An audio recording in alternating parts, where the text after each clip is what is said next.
It started with a small brass key. Not the kind that catches your eye, just a tarnished, toothless little thing no bigger than a thumbnail, resting in the bottom of a rusted tobacco tin my husband Daniel kept on his workbench, buried under dead 9-volt batteries and a coil of desoldering braid. 3 years later, that same key had unlocked a safe deposit box, torn the mask off a forged deed, and put my son Gavin into a moth-eaten vintage usher uniform, standing behind a concession counter at a drive-in theatre I built on the very rubble he created, while a 12-minute documentary about his perjury rolled on a 40-foot screen before every showing. I'm Lena Matheson, and this is the story of how a quiet widow with calloused hands, a deep knowledge of horsehair plaster, and a single small lockpick set dismantled $1 million fraud, and then raised the projectionists' revenge from the dirt. I was 54 years old when Daniel died. Before that, my life was a patchwork of wood shavings, lime mortar, and the stubborn belief that anything built with care could be restored. For 2 decades I had worked as a restoration carpenter, the kind who could walk into a crumbling century-old ballroom and match the profile of a missing crown molding from a single surviving fragment, who knew that genuine gesso needed rabbit skin glue sized just below a simmer, and who understood that a stuck window wasn't broken until you checked the sash cord, the track, the paint layer, and the humidity swelling. My hands were mapped with tiny scars, the deepest one a crescent across the heel of my left palm, where a chisel had slipped during an emergency repair on a carved oak newel post. I kept my nails short, my tools sharp, and I could open a basic pin tumbler lock faster than most people fumble for their house keys. That skill was a gift from an elderly projectionist named Joe, who had taught me during the first chaotic months of our grandest and most doomed project. I didn't know it then, but his lessons would become the fulcrum of my survival. Daniel was an electrical engineer, a man who saw the world in circuits and light, who could listen to a 60-cycle hum from a transformer and diagnose its mood. We met at a downtown preservation society meeting in the early 2000s, the kind of gathering where people argued about the authenticity of shellac and the ethics of laser cleaning. He spoke about the original carbon arc lamphouses in the old movie palaces with the same reverence I gave to lath and plaster walls, and by the end of the evening we were sitting on the steps outside, sketching out a dream of someday reviving a derelict theatre. 2 years later we married, a quiet ceremony at the county courthouse, followed by a reception in a restored vaudeville house where the organist played silent film scores. Together we saved every spare dollar, including the $210,000 life insurance policy he took out that was supposed to protect me if anything happened to him, and aimed it at a shuttered 1930s cinema downtown called the Grand Majestic. The place was a wreck you could smell before you saw: damp plaster, ancient mildew, the metallic tang of oxidized tin from the coffered ceiling. Inside, a cracked starburst medallion dangled above a floor of broken seats, the balcony floor sloped like a sinking ship, and a marble fountain in the lobby was filled with decades of desiccated leaves and a family of desiccated mice. Daniel saw a rewiring challenge and a chance to design a cutting-edge digital projection suite hidden behind a vintage facade. I saw every chipped rosette, every water-stained mural, every rusted Art Deco sconce as a personal call to action. We decided to purchase it outright, not with a mortgage but with the insurance payout and our retirement savings, a reckless move on paper but a deeply intentional one for us. Our son Gavin was 28 at the time, handsome and glib, the kind of man who could sell sand in a desert and then make you thank him for the delivery fee. He had always been charming, a born talker, flitting through a series of real estate ventures that never quite materialized but always sounded impressive. When he heard about the Majestic, he swept through our kitchen like a Gulf breeze, all enthusiasm and fancy spreadsheets. "Mom, Dad, you can't do this alone. You need someone to handle the business side, the investors, the tax credits," he said. He promised to leverage state historic preservation incentives and line up corporate sponsors for the restoration. Daniel, who had always seen the best in people, believed him. I was more cautious but also weary after years of trying to keep the peace, so we formed a partnership. Gavin would put in $5,000 and a lot of promises, and in return we gave him 51% equity. A majority, we thought, was a gesture toward future succession and trust. I held 49%, and we poured the entire insurance payout and our remaining savings into the purchase, something like $315,000 after fees and back taxes. We registered the partnership with a written agreement, notarized, a thick legal document that Daniel insisted on drafting with an estate attorney in a session Gavin didn't attend. I never imagined the numbers in that contract would become the weapon that saved me. Daniel's death was a rupture in the fabric of ordinary time, a pulmonary embolism on a Tuesday morning while he was soldering a new LED driver for the marquee. I found him at his workbench, the soldering iron still warm beside a half-finished board, his reading glasses askew. I remember the silence of the workshop, the faint smell of rosin, the way the morning light caught the dust in the air. The funeral was a blur of chrysanthemums and casserole dishes, and people saying "you're so strong" when I felt like wet cardboard. Within 24 hours the vultures arrived. Gavin pulled up in a leased black Lexus, his wife Clarissa beside him in a charcoal sheath dress and pearls that I recognized from a Saks catalogue, her perfume so sharp it cut through the scent of lilies. They walked into the reception as if they were surveying an auction lot. Clarissa's social media was a monument to curated perfection, white linen, charcuterie shaped like flowers, Buddhist prayer flags she used as tablecloths, and her real estate acumen consisted of staging properties for maximum Instagram impact. They were there to manage, not to mourn. The morning after the burial, Gavin announced he was going to organize Daniel's workshop. I saw it for what it was, an inventory grab, but I was too hollowed out to argue. He started pulling things from shelves, muttering about what could be sold, what was junk. I watched from the doorway as he lifted Daniel's old tobacco tin, a Prince Albert can from 1950 that had lived on his bench for decades. Inside, Daniel kept small treasures, a spare sprocket from a simplex projector, a 1943 copper penny, the brass pull chain from a genuine carbon arc lamphouse, and a tangle of tiny things I'd never catalogued. Gavin shook it, heard a rattle, and tossed it into the trash bin under the bench as if it were a gum wrapper. "Garbage," he said, and moved on to the antique film cameras. I waited until he was on his phone in the other room, talking numbers to an investor, then fished the tin from the bin.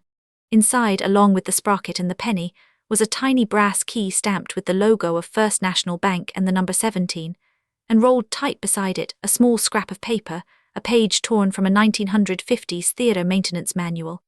On the blank reverse in Daniel's constrained engineer's handwriting were 3 lines. "Lena, don't trust him. The real agreement is in Bark 17 at First National. He forged once before. Save yourself and the Majestic." My hand started shaking so hard the key rattled against my wedding ring. Daniel had known. He had left a warning hidden inside the one object Gavin would dismiss because it was dirty and held no eBay value. That was my first lesson in the power of invisibility. Before I continue this story, let me know where you're watching from in the comments below. Hit like and subscribe if you believe that family betrayal should never go unanswered. Now back to what happened next. The manipulation started over breakfast the next morning, a staged intervention under the guise of care. Gavin had a leather-bound binder and a file folder labeled Estate Planning Facilitators, the kind of empty corporate language designed to sound comforting while it stripped you of agency. Clarissa poured me a glass of orange juice and perched on the stool beside him, her expression a mask of compassionate concern that never reached her eyes. "We've been talking to a financial advisor about your situation," Gavin said. "And with the theatre, the taxes, the mortgage on the house, the burial costs, we want to take all that weight off you. You shouldn't have to worry about any of it at your age. You can just sign over the power of attorney for the partnership, and we'll handle everything. We'll take care of you forever." The word forever was delivered with the same sincerity as a late-night infomercial. Clarissa added, "Our guest suite is beautiful, Lena. It's a sanctuary. It's much better than rattling around this big old house full of memories." I recognized the architecture of the trap immediately. I was grieving, isolated, and they were offering to absorb my world into theirs under the banner of filial devotion. I made a split-second decision. I would play weak and confused. I let my shoulders slump, let my eyes drift as if I couldn't focus. I said, "I just can't think about all that right now. My head feels full of cotton. I don't understand the legal stuff anymore. Maybe you're right, but let me have a few days, just a little time to think straight." Gavin's smile flickered, a muscle in his jaw twitched. He recovered fast. "Of course, Mom. Take all the time you need. But the sooner we can get the papers signed, the sooner you can relax and we can start moving you into a calmer space." Over the following week, the pressure intensified. Every evening he would appear at my elbow with a new document, a property management transfer, a temporary stewardship agreement for the partnership assets, a durable power of attorney. He framed each one as a simple favor to protect me. Clarissa would bring me chamomile tea and sit beside me, patting my hand, talking about the organic farmers market near their house and the book club she wanted to introduce me to.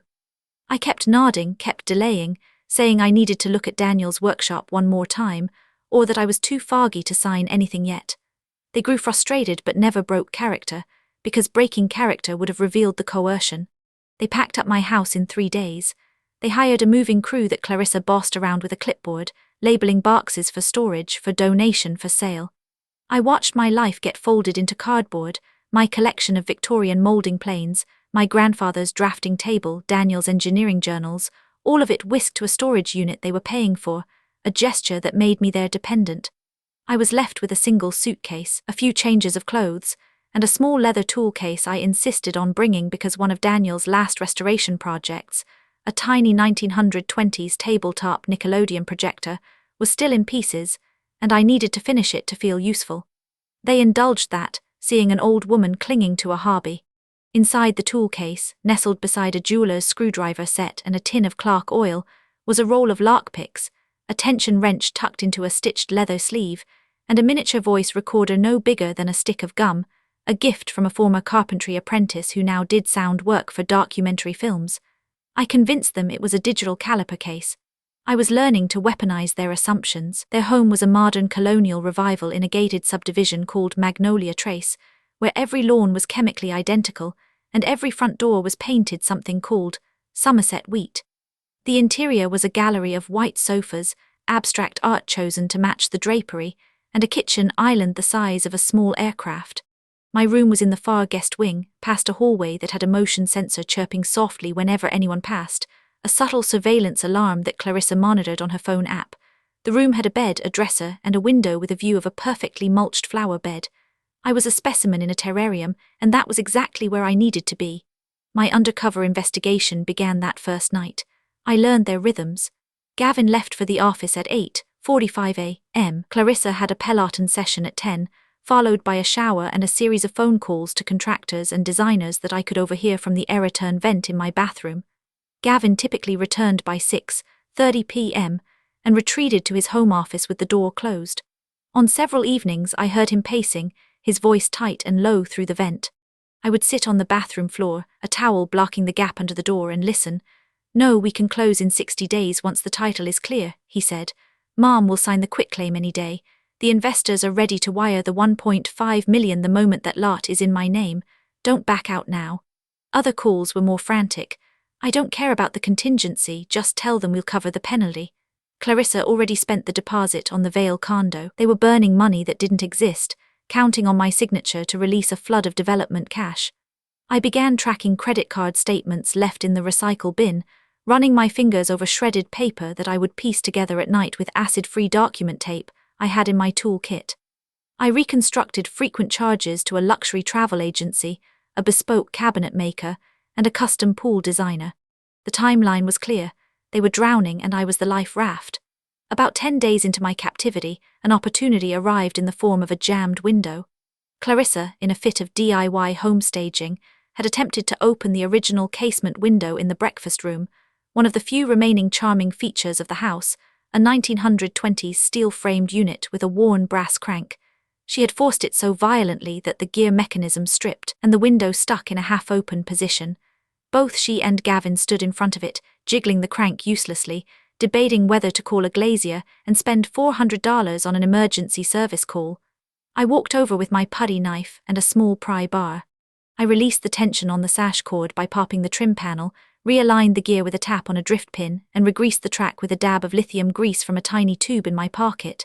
The window glided smooth and true. I closed it, locked it, and wiped the sill. Clarissa stared, her mouth a little loose. "How did you know how to do that?" she asked, her voice oddly flat. I shrugged. "Old habit. I used to rebuild all the projection booth windows at the Majestic. They were the same style." The moment was small but seismic. Gavin's eyes narrowed, a flicker of something I hadn't seen before, something that looked like calculation. He didn't like recalling that I had skills. He preferred the broken old woman narrative. That weekend sealed his fate. I knew they had a standing brunch at the Magnolia Country Club every Sunday at 11 a.m., a ritual of mimosa pitchers and property line gossip that lasted at least 2 hours. The moment the Lexus pulled out, I went to Gavin's office. The door was locked with a cheap quickset tubular knob, a lock I could have opened with a paperclip if needed, but I used my tools properly. I knelt, inserted a tension wrench into the bottom of the keyway, and applied gentle clockwise torque with my left hand. With my right I worked a medium hook pick, feeling for the binding order of the pins. The first pin was already set, the second needed a light nudge, the third was stubborn, might be a spool. I felt the characteristic false set, then a little more lift until it clicked into true. The fourth and fifth yielded easily. The plug turned with a satisfying rasp and I was in. The office smelled of laser printer ozone and his cologne. The filing cabinet in the corner was a 4-drawer Hahn with a wafer lock, sloppily keyed. I used a half-diamond rake, scrubbing the wafers 3 times until the cylinder released. Inside, behind tabs marked insurance, taxes, and vendor contracts, I found a green hanging folder labeled Grand Majestic CDD. It stood for Commercial Demolition and Development. The contents were a gut punch. There were site plans for a 6-story luxury condo building, with a rooftop dog park and a retail plaza where the auditorium once stood. There were environmental survey reports, soil compaction tests, and a draft partnership dissolution agreement dated 3 days after Daniel's funeral. Then, paperclipped together at the back, the smoking gun, a gift deed, executed on plain copy paper, purportedly transferring my 49% equity to Gavin Matheson for the sum of $1 and other good and valuable consideration. My signature was scrawled across the bottom. Not my real signature, never my signature. The loop on my capital L was too circular and closed, where mine was an open, almost figure-8 stroke. The slant was uniformly right-leaning, whereas I write with a slight back slant from years of drafting notes on vertical surfaces. The ink was a bluish ballpoint gel, the kind from a cheap promo pen, not the deep iron gall blue-black of my grandfather's old stub-nib Schiefer fountain pen I've used for decades. Beside it was a credit agreement for a $500,000 bridge loan car-signed with my name, listing me as a co-borrower and granting the lender a secured interest in the theatre and in my personal accounts.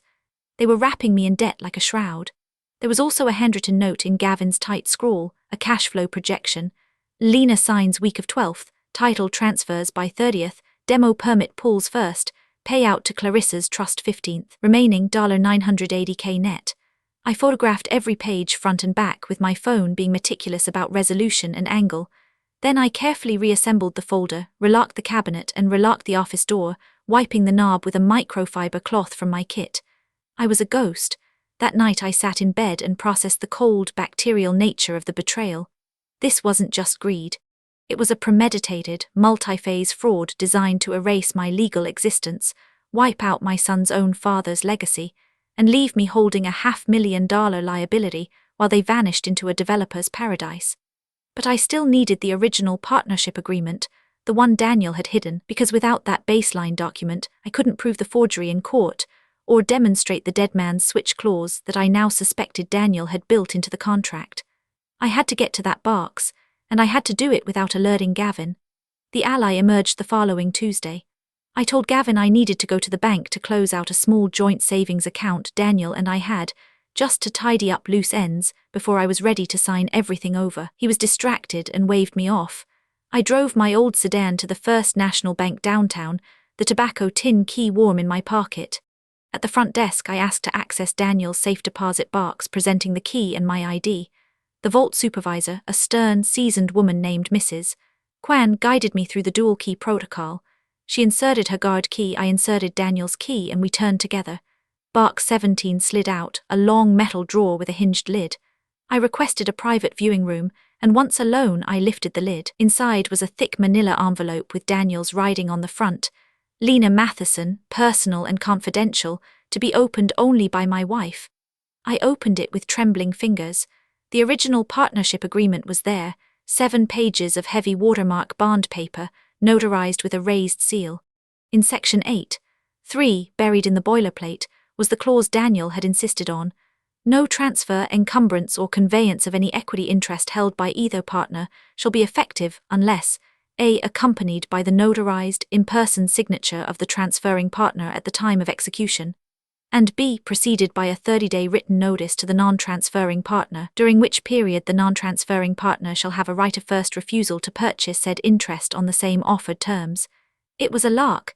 Any attempt to strip my shares required my physical body in a notary's presence, with a full month's warning. The forged deed was legally worthless. Moreover, there was a sealed USB flash drive taped to the envelope. On it was a video file. I couldn't play it there, but attached was a letter from Sheila Tremblay, the estate attorney who had drafted the agreement. Daniel had written, If you are reading this, I am gone. I caught Gavin trying to forge a mortgage application on the Majestic 2 years ago using my signature. I didn't press charges because I was weak and hopeful, but I set up this box and created a dead man's switch. The video explains everything.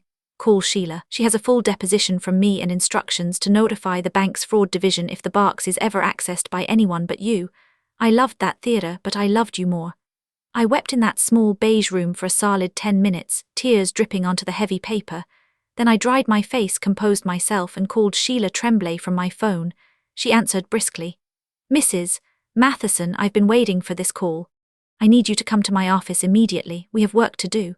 Sheila was a 62-year-old litigator in a grey pantsuit, all blunt edges and precise grammar.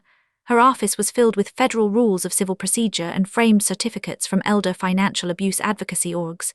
She plugged the flash drive into her desktop. The video was Daniel, recorded in this very office 18 months earlier. He looked tired, speaking to the camera about how he had discovered the attempted mortgage fraud, how he had hired a forensic handwriting analyst to document the forgery, but had kept it quiet for my sake. He detailed the partnership clause, the bank box, and he explicitly said, if Lena accesses this box after my death, it means Gavin has violated my trust again, and I want her to be protected. I authorized Sheila to release my deposition to any law enforcement or court. He then named the specific accounts and assets that were to be frozen upon my activation. Sheila paused the video and turned to me. Daniel created a perfect instrument. Your partnership clause is not just a civil contract. It's a statutory requirement that will trigger bank fraud algorithms. The moment we present this to the bank, the compliance office will flag the forged deed that Gavin already tried to submit to the title insurer. We can get an emergency asset freeze and a temporary restraining order before the end of the week. I told her about the forged deed, the loan, the recordings I had already made. Her smile was grim and approving. You are a remarkably competent woman, Lena. Now, to make this airtight, we need one more piece. Direct evidence that Gavin and Clarissa have full knowledge and malicious intent. Ideally, a recording of them vocalizing their disregard for your well-being, something that will resonate with a jury. I told her about my voice recorder, and we began to plan the medical scare. The maximum cruelty beat came 3 days later. I rehearsed with Sheila over the phone, setting the recording app to uncompressed WAV, setting the phone in my front dress pocket with the mic facing out. She advised me to wait until both Gavin and Clarissa were together and under time pressure, so I chose the morning they had a scheduled final walkthrough with the condo developer. I walked into the kitchen at 9 a.m., where they were standing over the island covered in blueprints and color swatches. I said, I think I need to sit down, my chest feels tight. Then I let my body crumple. I didn't fake it gently. I let my knees buckle and my full weight drop onto the ceramic tile floor with a sound that echoed off the Sub-Zero fridge. My hip hit hard, a real bruise that would last weeks, but I didn't move. I closed my eyes to slits and waited. What I got was Clarissa's voice, dripping with irritation. Oh, for heaven's sake, not right now. Gavin, just grab the binder, we're going to be late for the Becker contract. I heard her heeled sandals click across the tile, and then I felt the faint displacement of air as she stepped directly over my legs. She didn't pause, didn't bend, didn't check for pulse. Gavin's voice was more distant. Is she okay? Clarissa, she's probably just dizzy again. The ambulance takes forever. We'll call from the car, come on. We cannot lose this deal because of her drama. Footsteps retreated, the garage door rumbled open then closed. I lay on that cold floor for 4 minutes counting the seconds, the recording app silently capturing every damning word, every click of a heel on porcelain. My heart didn't break anymore. Instead, it forged itself into something harder. I had my Exhibit C. I texted Sheila. Got it. Both of them stepped over me. Audio is clean. She replied immediately. You're a marvel. Come to the office this afternoon and we'll file the emergency petition. I appeared groggy later that day, blamed low blood sugar. They accepted it with a performance of relief that felt like mockery. Within a week, Gavin's patience had snapped entirely. He announced we needed to go to the bank, the same First National, to finalize the transfer and sign the trust paperwork. He believed I was dazed enough to comply. He was wrong. The confrontation was staged on a Thursday morning. Sheila had coordinated with a federal fraud investigator, Agent Delgado from the FBI's Elder Justice Task Force, who was waiting in the bank's security office. Mrs. Kwan had a silent alarm button under the conference table, and the notary scheduled for the meeting was actually a forensic document examiner on loan from the State Attorney General's office who was recording the session. I arrived with Gavin, who carried his leather folder of forged documents, Clarissa trailing behind clutching her oversized handbag. In the glass-walled conference room, Gavin spread out his papers, the quitclaim gift deed, a property transfer form, and a glossy new pen he'd bought just for the occasion. "Just sign right here, Mom, and all your troubles disappear," he said, his voice almost paternal. I picked up the pen. He smiled, a real smile, expecting victory. I set the pen down. I opened my handbag and pulled out the original partnership agreement, the 7 pages of watery blue lines and raised notary seal. I slid it across the shiny table. Then I took out the USB drive and a printout of Daniel's letter. "Your troubles start now, Gavin," I said. "You stepped over my body while I lay on your kitchen floor, thinking I was dying. Now it's your turn to fall." I pressed the play button on a small speaker I'd brought, and Clarissa's voice filled the room. "Oh, for heaven's sake, not right now. We'll call from the car." The colour drained from Gavin's face in ribbons. Clarissa let out a high-pitched, "That's illegal," just as Mrs. Kwan triggered the silent alarm. The conference room door swung open and Agent Delgado entered with 2 uniformed officers. She placed cuffs on Gavin's wrists while reading him his rights: conspiracy to commit wire fraud, forgery, exploitation of a vulnerable adult. Clarissa was detained in the lobby, screaming about attorney-client privilege to a parted ficus. The forensic examiner collected the forged deed and all the ancillary documents, sealing them in evidence bags. Gavin twisted toward me, his eyes wild. "You crazy old woman, you can't do this. I'll say you're mentally incompetent." I held up the original contract. "You forged my name and you didn't even study my pen. Good luck, son." He was led away, and I felt something that was not quite satisfaction, something closer to the cold clarity of a restoration carpenter stripping away rotted wood to find sound grain. The aftermath took 18 months of legal and emotional demolition. The criminal case uncovered a web of prior fraud: 2 earlier forged loan applications, a falsified insurance claim on a rental property, and a decade of tax irregularities. Gavin eventually pleaded guilty to 3 counts of forgery and 1 count of perjury, stemming from a deposition where he had sworn under oath that I was suffering from early dementia and could not manage my affairs. The judge, a steel-haired woman named Honorable Judith Vance, viewed the kitchen collapse audio in chambers and reportedly recoiled. She handed down a sentence of 4 years in state prison, suspended to 10 years of felony probation with mandatory restitution, asset forfeiture, and a special condition that would become legend. Clarissa got 2 years of probation and 200 hours of community service, but her real punishment was the shattering of her carefully curated persona. The local newspaper got wind of the case and ran a photo of her stepping over a dummy in a courtroom demonstration, her expression frozen in smug indifference. Simultaneously, I filed a civil suit for fraud, breach of fiduciary duty, and intentional infliction of emotional distress.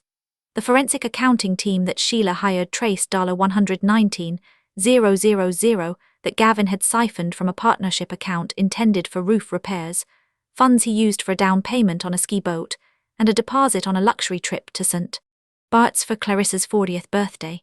Damages from the lost development deal, the loss of the theatre's cultural value, and the embezzlement were calculated at $680,000. The court awarded the full amount plus the vacant lot where the Grand Majestic had stood. By the time the legal dust settled, the developers whom Gavin had sweet-talked had already bulldozed the theatre on the strength of the forged documents. I watched the demolition from my car, hands gripping the steering wheel, as a crane claw tore through the starburst ceiling and the balcony crumbled into a plume of dust. I cried again, but this time I was already sketching on a legal pad what would come next. I had a clear city block, a settlement check, and a lifetime of skills that had built cathedrals from ruins. I hired a structural engineer who specialized in outdoor amphitheater design, a former colleague from the preservation circuit, and we drew up plans over nights fueled by black coffee and Daniel's old cinema schematics. I salvaged as much as I could from the debris: the cast-iron marquee letters, now scarred but restorable, the terracotta fountain basin from the lobby, which we crane-lifted onto a flatbed before the concrete crushers got it, the original brass box office grill, and even the carbon arc lamphouse from the projection booth that Joe had once taught me to maintain, which I converted to a museum display with LED internals. I built a 100-foot outdoor screen, a reinforced steel frame faced with a special acoustic cementitious panel that I troweled and textured myself to mimic the old plaster screen of the Majestic. The projection room was a converted shipping container, climate-controlled, housing a vintage 35mm simplex projector restored to working order next to a modern barcode digital unit, the same hybrid setup Daniel had dreamed about.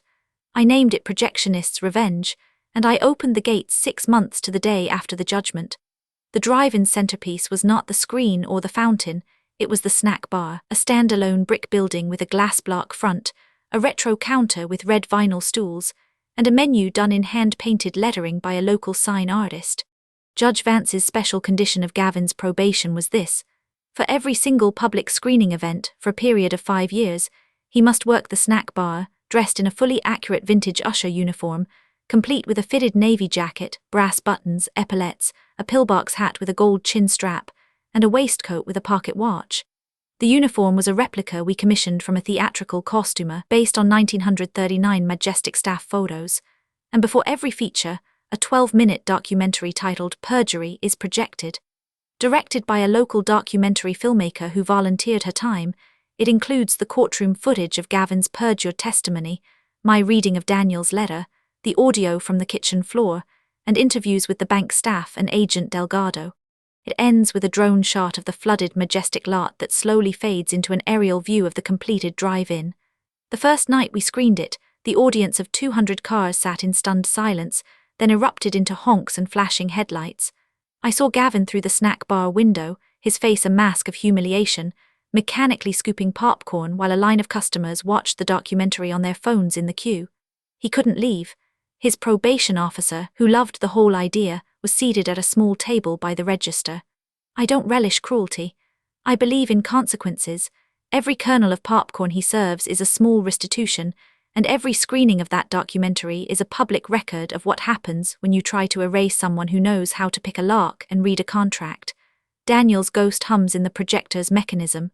I stand at the back of the lot most nights, leaning on a 1930s usher's stanchion that I restored myself, watching families, couples, and friends rebuild a community on the ruins of a fraud. The drive-in turns a modest profit, enough to maintain the place and keep me in putty knives and movie reels. I still carry that brass key on a chain around my neck, next to a pendant with Daniel's fingerprint. It reminds me that the quietest object can open the loudest truths, and that a lifetime of competence isn't erased by a son's greed. I learned that integrity is something you install with precision, not something you inherit.